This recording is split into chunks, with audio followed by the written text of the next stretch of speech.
हम तो कभी दबाव में रही नहीं। दबाव किस बात का? ये तो हमारा ऑक्यूपेशनल हैजार्ड है। हमारी सर्विस का ऑक्यूपेशनल हैजार्ड डे वन से है।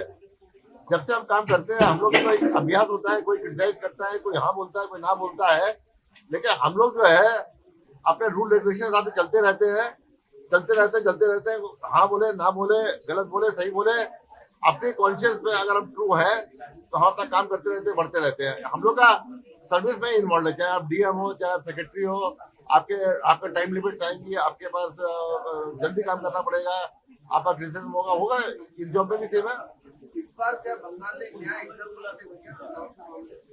हाँ, जो मैं कह रहा हूँ कि इस बार जो सेटअप था, इलेक्शन कमीशन डिसीजन ले पाया, बड़े खुश है, पब्लिक के लिए बहुत ही खुश है हम कि जो इलेक्शन कमीशन ने इतना हिम्मत वाला डिसीजन लिया कि 2 फेज में इलेक्शन किया।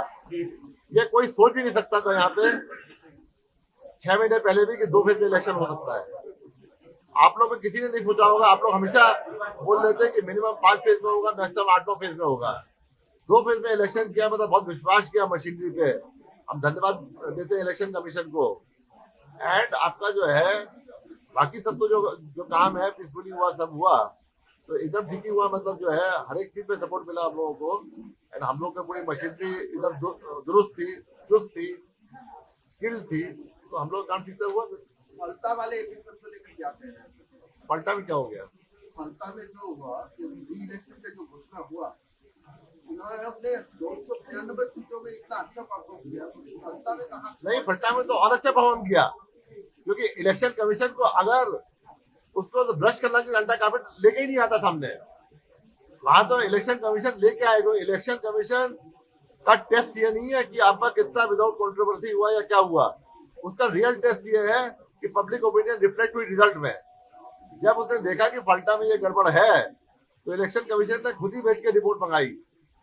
ये कोई दाग नहीं है, ऐसा दाग आगे बढ़ने से रोकने के लिए बहुत बड़ा ये स्टैंड है इलेक्शन कमीशन का। इलेक्शन कमीशन से पहले भी कहा था हमने, इलेक्शन होने से पहले भी कहा था हमने, बीच में भी कहा था, अभी भी कह रहे हैं हम, अगर हमारी सैंक्टिटी ऑफ इलेक्शन कहीं पे भी डाउट होगा हमें तो रिपोल होगा। हमने डे वन से कहा था कि कहीं पे भी डाउट होगा कि आपका जो है कॉम्प्रोमाइज हुई है मशीन, कॉम्प्रोमाइज हुआ है सिस्टम।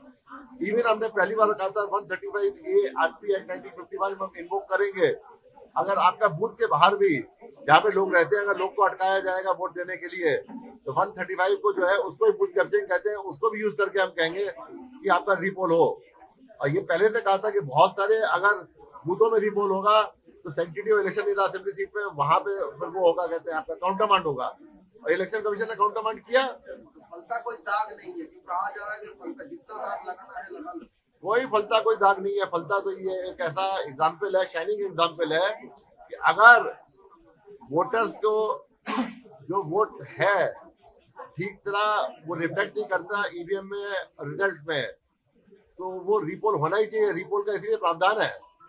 अगर रिपोल से दाग होने लगता तो फिर तो आपका टेंटेड वर्डिक्ट आएंगी, आपकी टेंटेड वर्डिक्ट नहीं आना चाहिए। तो यहाँ पर से काउंटिंग जो हो रहा है, काउंटिंग जहाँ पर 500-700 अभियान में चल रहा है, मार्जिन बहुत कम है अभी जो ट्रेंड चल रहा है। तो कहा गया है कि अगर ऐसी कोई सीट हो वहाँ पे रिकाउंटिंग करने के लिए मांग किया जाएगा। तो सत्तारूढ़ पार्टी से कहा गया है, इसको लेकर कमीशन क्या? देखिए, इलेक्शन कमीशन में कोई मतलब नहीं है कौन कितने वोट से जीते हारे, कौन जीते हारे इससे मतलब नहीं है। ये पब्लिक का काम है, पब्लिक करेगी। इलेक्शन कमीशन का काम ये है पब्लिक को माहौल देना कि आप आइए, बिना किसी दुविधा के, बिना किसी डर के आप आइए, वोट कीजिए, आपका ये संवैधानिक राइट है।